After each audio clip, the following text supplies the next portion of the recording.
Assalamualaikum warahmatullahi wabarakatuh. Selamat pagi kami ucapkan kepada dosen pengampu kami, Bapak Aunur Rafiq.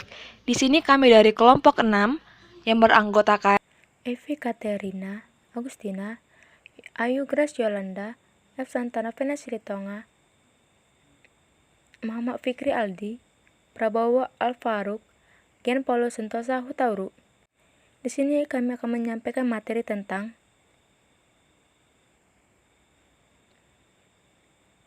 saya akan membahas tentang definisi dan unsur sistem pengendalian internal. Yang pertama, kita akan bahas definisi sistem pengendalian internal. Apa sih definisi sistem pengendalian internal? Apa ya? Definisi sistem pengendalian internal itu meliputi struktur organisasi, metode, dan ukuran-ukuran yang dikoordinasikan untuk menjaga aset perusahaan. Nah, dari situ kita dapat tujuan nih. Apa sih tujuannya? Yang pertama, untuk menjaga aset perusahaan. Yang kedua, untuk mengecek ketelitian dan keandalan data. Yang ketiga, menjaga keefisiensian. Yang keempat, untuk mendorong dipatuhinya kebijakan manajemen. Nah, dari situ kamu udah paham kan apa definisinya? Selanjutnya kita bahas unsur sistem pengendalian internal. Yang pertama adalah struktur organisasi yang memisahkan tanggung jawab fungsional secara tegas. Kan perusahaan ini merupakan kerangka atau framework nih. Jadi ada kegiatan-kegiatan pokok perusahaannya. Jadi kegiatan-kegiatan pokok perusahaan itu ada pembagian tugas tanggung jawab atau tanggung jawab secara fungsional. Nah, misalnya seperti ini. Kita mau buat suatu produk, lalu kita akan menjualnya. Maka kita butuh departemen pemasaran, departemen produksi, dan departemen akuntansi atau keuangan. Nah, dari situ kita udah memisahkan tanggung jawabnya secara fungsional. Misalnya departemen produksi. Departemen produksi memproduksi barang pastinya, dan departemen pemasaran untuk memasarkan barang atau menjual barang, dan departemen keuangan itu untuk mencatat semua transaksi-transaksi atau keuangan perusahaan. Nah, jadi dari situ udah dipisahkan secara tegas berdasarkan unit-unitnya, berdasarkan tanggung jawab. Yang kedua, sistem wewenang dan prosedur pencatatan yang memberikan perlindungan yang cukup untuk aset, pendapatan, utang, dan beban. Jadi di sini kita menggunakan formulir untuk media merekam si pengguna wewenang memberikan otoritas terhadap transaksi. Jadi gini misalnya, kita punya si kepala gudang. Si kepala gudangnya ini kita sebutlah Pak Budi. Pak Budi ini memberikan surat permintaan pembelian kepada fungsi pembeli. Lalu, kepala fungsi pembeli ini memberikan otoritas terhadap surat order pembelian yang diterbitkan oleh fungsi pembeli. Ketiga, praktik yang sehat dalam melaksanakan tugas dan fungsinya setiap unit organisasi.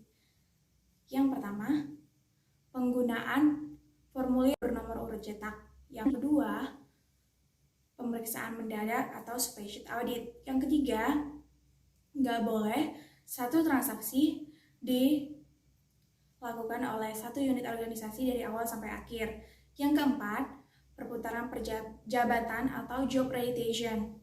Yang kelima, pengambilan cuti. Yang keenam, akan diadakan pemeriksaan fisik aset dan pencatatannya. Yang keempat, karyawan yang mutunya sesuai dengan tanggung jawabnya. Dari berbagai pengendalian internal, pengendalian ini yang paling penting. Karena jika memiliki karyawan yang kompeten dan jujur, maka semuanya akan terlaksana dengan baik. Tapi karyawan juga mempunyai kelemahan yang manusiawi seperti rasa bosan, tidak puas, atau ada masalah pribadi. Maka itu berbagai cara kita lakukan. Yang pertama, yaitu menyeleksi karyawan berdasarkan tanggung jawabnya. Saya akan menjelaskan materi selanjutnya, yaitu tentang lingkungan pengendalian. Lingkungan pengendalian adalah dasar dari semua komponen pengendalian internal lainnya yang membuat organisasi menjadi disiplin dan terstruktur. Lingkungan pengendalian mencerminkan sikap dari para pemilik dan manajernya. Perusahaan mengenal pentingnya pengendalian internal perusahaan. Lingkungan pengendalian internal harus diberi tekanan, perhatian, Karena berdasarkan kenyataannya, justru lingkungan pengendalian mempunyai dampak besar dalam perusahaan. Lingkungan pengendalian dibagi oleh 4 unsur, yaitu yang pertama, 1. Filosofi dan gaya operasi. Filosofi dan gaya operasi merupakan seperangkat keyakinan dasar yang menjadi parameter bagi para karyawan dan perusahaannya. Filosofi merupakan apa yang seharusnya dilakukan oleh perusahaan tersebut dan apa yang seharusnya tidak dilakukan oleh perusahaan tersebut. Contoh filosofi adalah kami berkeyakinan bahwa perencanaan merupakan seni untuk menyiapkan perubahan. Yang kedua, berfungsinya Dewan Komisaris dan Komite Audit. Dewan Komisaris adalah wakil pemegang saham dalam perusahaan berbadan hukum perseroan terbatas. Dewan ini berfungsi mengawasi pengelolaan perusahaan yang dilaksanakan oleh manajemen. Sedangkan untuk komite audit berfungsi sebagai 1. Membicarakan luas pemeriksaan dengan akuntan publik. Yang kedua, menunjuk akuntan publik yang melaksanakan audit tahunan. Metode ketiga yaitu metode pengendalian manajemen. Metode pengendalian manajemen merupakan metode perencanaan dan pengendalian alokasi sumber daya perusahaan dalam mencapai tujuan perusahaan tersebut. Metode pengendalian manajemen dibagi atas 4 tahapan, yaitu 1. Penyusunan program jangka panjang. Yang kedua, penyusunan anggaran rencana jangka pendek. Yang ketiga, pelaksanaan dan pengukuran. Dan yang keempat adalah pelaporan dan analisis. Sedangkan unsur dari lingkungan pengendalian yang terakhir yaitu keempat, kesadaran pengendalian. Kesadaran pengendalian dapat tercermin dari reaksi yang ditunjukkan oleh manajemen dari berbagai jenjang organisasi atas kelemahan pengendalian yang ditunjukkan oleh akuntansi publik atau akuntan internal.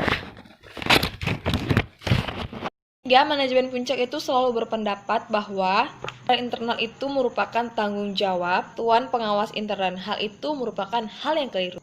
Sistem pengendalian internal tidak dapat menggantikan kemampuan si manajemen puncak dalam mengelola perusahaan. Tapi sistem pengendalian internal ini bisa membantu si manajemen puncak untuk mendapatkan tujuannya atau mencapai tujuan dari perusahaan. Dan yang ketiga adalah pendekatan untuk merancang pengendalian internal akuntansi. Jadi gimana sih caranya supaya kita bisa merancang pengendalian internal itu? Jangan lupa bahwa untuk merancang pengendalian internal akuntansi itu kita bertitik tolak pada 2 tujuan sistem itu. Apa aja sih? Nah, tujuan sistem itu yang pertama adalah untuk menjaga aset perusahaan. Jadi menjaga aset perusahaan itu apa sih? Menjaga aset perusahaan itu bisa dilakukan dengan cara bahwa penggunaan aset perusahaan itu hanya boleh digunakan atau diakses oleh otoritas yang berwenang.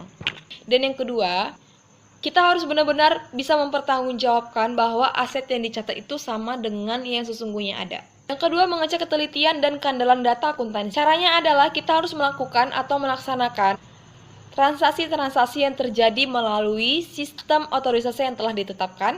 Yang kedua adalah kita harus mencatat seluruh transaksi dengan data yang benar dan yang tepat. Tujuan-tujuan itu dirinci kembali, itu banyak jadinya ya ke bawah. Nah, jadi yang pertama adalah pembatasan akses langsung terhadap aset. Jadi, aset itu hanya boleh diakses oleh otoritas yang telah ditetapkan atau wewenang yang sudah ditetapkan. Kalau tanggung jawab terhadap aset tadi, dia itu data yang sesungguhnya itu harus benar sesuai dengan fisik yang ada. Harus benar-benar mencatat transaksi yang benar-benar terjadi, terus dicatat dalam jumlah yang benar, dicatat dalam periode akuntansi yang sebenarnya. Pokoknya kita harus mencatat data atau transaksi itu dengan teliti, jadi kita benar-benar bisa mempertanggungjawabkan data yang kita tuliskan itu dalam bentuk laporan keuangan dengan benar ke manajemen. Sekian dari saya, akan dilanjutkan oleh teman saya. Perkenalkan, nama saya F. Santana Penasilita. Saya akan mempresentasikan tentang pengendalian internal akuntansi dalam pengelolaan data elektronik.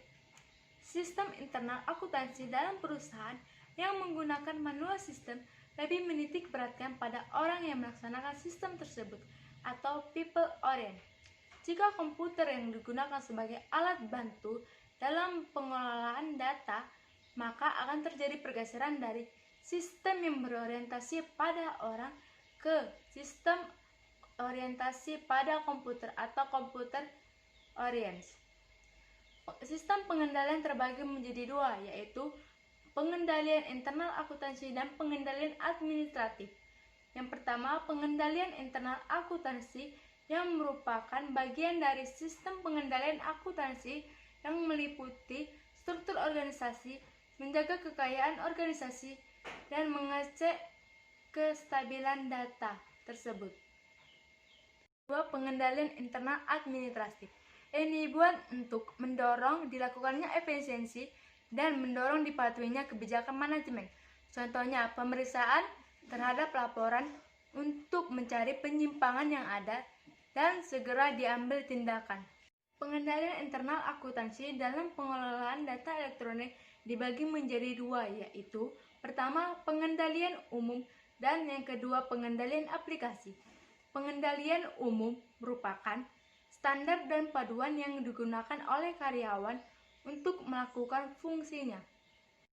Unsur-unsur pengendalian umum meliputi pertama, yaitu organisasi. Dalam sistem manual, pengendalian dilaksanakan dengan memisahkan fungsi-fungsi pokok seperti operasi, penyimpanan, dan akuntansi. Contohnya, dalam sistem manual, persediaan barang pemisahan yang dilakukan dalam fungsi operasi atau pembelian dan fungsi penyimpanan atau gudang dengan fungsi akuntansi atau pencatatan persediaan dalam sistem komputer. Program komputer harus tahu kapan barang yang dipesan dan menerbitkan dokumen pemesanan barang. Jika barang tersebut sudah diterima, komputer harus mencatat penerimaan barang dan menerbitkan dokumen penerimaan barang. Untuk menciptakan sistem pengendalian internal dalam lingkungan pengolahan data elektronik, diadakan pemisahan fungsi. Fungsi ini adalah yang pertama, fungsi penyusunan program dan perancangan sistem. Kedua, fungsi operasi fasilitas pengolahan data. Ketiga, fungsi penyimpanan program ke perpustakaan. Pemisahan fungsi tersebut dilakukan dengan tujuan yang pertama, pemisahan dapat menciptakan cross-check terhadap ketelitian dan kewajaran terhadap perubahan yang dimasukkan ke dalam sistem tersebut. Yang kedua, untuk mencegah seseorang yang tidak berhak untuk mengakses komputer. Yang ketiga, untuk mendorong adanya efisiensi karena spesialisasi. Kedua, pengendalian terhadap sistem dan program yang meliputi yang pertama, prosedural pengelolaan dan pengesahan sistem baru. Yang kedua, prosedural pengujian program. Ketiga, prosedural pengubahan program. Keempat, dokumentasi. Ketiga, pengendalian terhadap fasilitas pengolahan data yang meliputi pertama, operasi konversi data. Yang kedua, operasi komputer. Ketiga, perpustakaan. Keempat, fungsi pengendalian. Konversi data dilakukan dengan mengubah bentuk ke dalam sistem komputer yang dapat dibaca oleh komputer, baik menggunakan metode batch maupun operasi online. Kedua, pengendalian aplikasi. Pengendalian aplikasi berhubungan dengan akuntansi yang bersistem komputer. Fungsi dari pengendalian aplikasi ini adalah untuk memberi jaminan yang cukup bahwa pencatatan, penggolongan, dan pelaporan yang dilakukan secara lengkap dan teliti sesuai dengan prosedural. Pengendalian aplikasi mempunyai tujuan, yaitu pertama, untuk menjamin bahwa data transaksi lengkap dan teliti. Yang kedua, untuk menjamin bahwa sistem dapat berfungsi terus-menerus sesuai dengan keadaan. Yang ketiga, untuk memberi data transaksi lengkap dan teliti sesuai dengan keadaan. Keempat, untuk menjamin bahwa pengolahan data dapat dimanfaatkan untuk tujuan yang ditetapkan.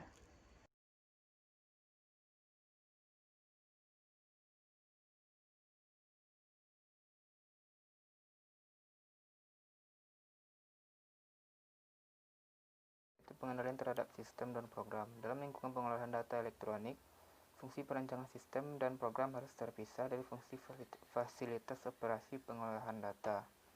Pengendalian umum yang bersangkutan dengan fungsi pengembangan sistem dan program, meliputi prosedur penelaahan dan pengesahan sistem baru, prosedur pengujian program, pengubahan program, dan dokumentasi.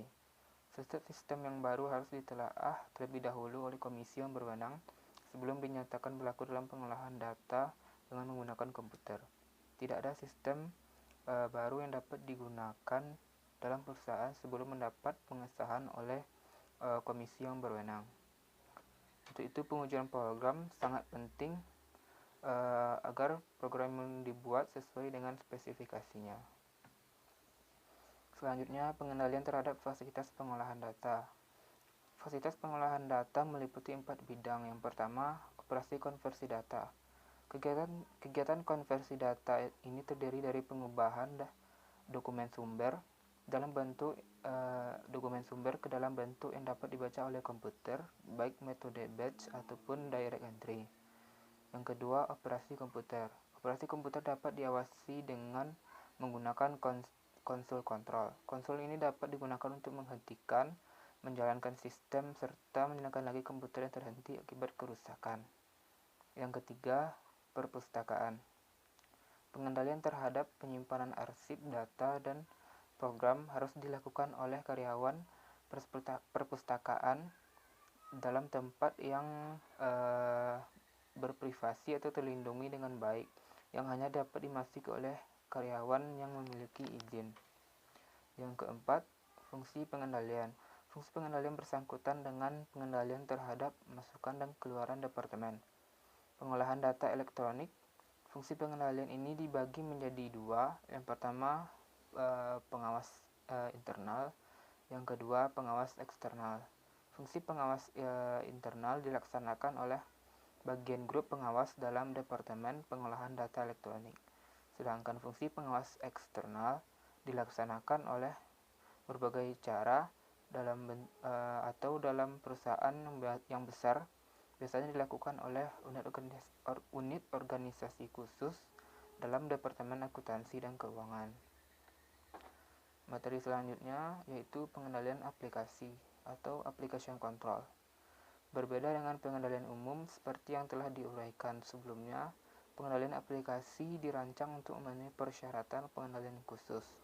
Setiap pengendalian aplikasi ini mempunyai tujuan. Yang pertama, menjamin bahwa semua transaksi yang telah diotorisasi telah diproses sekali saja secara lengkap. Yang kedua, menjamin bahwa data transaksi lengkap dan teliti. Yang ketiga, menjamin bahwa pengolahan data transaksi benar dan sesuai dengan keadaan. Yang keempat, menjamin bahwa hasil pengolahan data dimanfaatkan untuk tujuan yang telah ditetapkan. Yang kelima, menjamin bahwa aplikasi dapat terus-menerus berfungsi. Pengendalian aplikasi ini dibagi lagi menjadi dua. Yang pertama, pengendalian preventif dan pengendalian detektif atau pengendalian yang bersifat korektif yang akan dijelaskan oleh teman saya, Gian Paulo. Baiklah, saya di sini akan melanjutkan presentasi mengenai tentang pengendalian preventif dan pengendalian detektif. Pengendalian preventif ini yaitu adalah suatu kegiatan yang dimana kegiatan pengendalian tersebut bertujuan untuk mencegah terjadi suatunya permasalahan. Pengendalian preventif ini relatif lebih murah dibandingkan pengendalian lainnya seperti pengendalian detektif. Pengendalian preventif ini memiliki unsur-unsur seperti yang pertama itu adalah otoritas data sumber. Otoritas data sumber ini yaitu adalah sebelum data-data dimasukkan ke dalam komputer, data-data tersebut harus diotorisasi oleh pihak yang berwenang. Contohnya itu adalah potongan harga dan jam kerja lembur. Oke, yang kedua itu ada penyiapan data sumber. Yang ketiganya itu ada turnaround dokumen. Turnaround dokumen ini adalah turnaround dokumen menciptakan penyiapan data yang dapat dimasukkan ke dalam komputer. Yang keempatnya itu ada formulir yang telah diurutkan. Formulir yang telah diurutkan ini sudah diurutkan dari A sampai Z, jadi kemungkinan untuk formulirnya itu hilang kemungkinannya kecil. Baiklah, yang kelima itu adalah validasi masukan. Validasi masukan digunakan menggunakan aplikasi komputer dalam memeriksa masukan yang terprogram. Yang keenam itu ada pemuktahiran arsip komputer. Yang ketujuh dari unsur-unsurnya tadi itu pengendalian terhadap pengolahan data. Mengapa perlunya pengendalian? Supaya hal-hal yang tidak kita inginkan itu tidak akan terjadi, seperti datanya hilang atau adanya kerusakan. Pokoknya hal-hal yang tidak kita inginkan itu tidak akan terjadi, makanya harus digunakan pengendalian. Yang kedua itu ada pengendalian detektif. Pengendalian detektif ini fungsinya itu ya adalah untuk mencari atau mendeteksi di mana letak salahnya dibandingkan pengendalian yang sebelumnya, yaitu pengendalian preventif.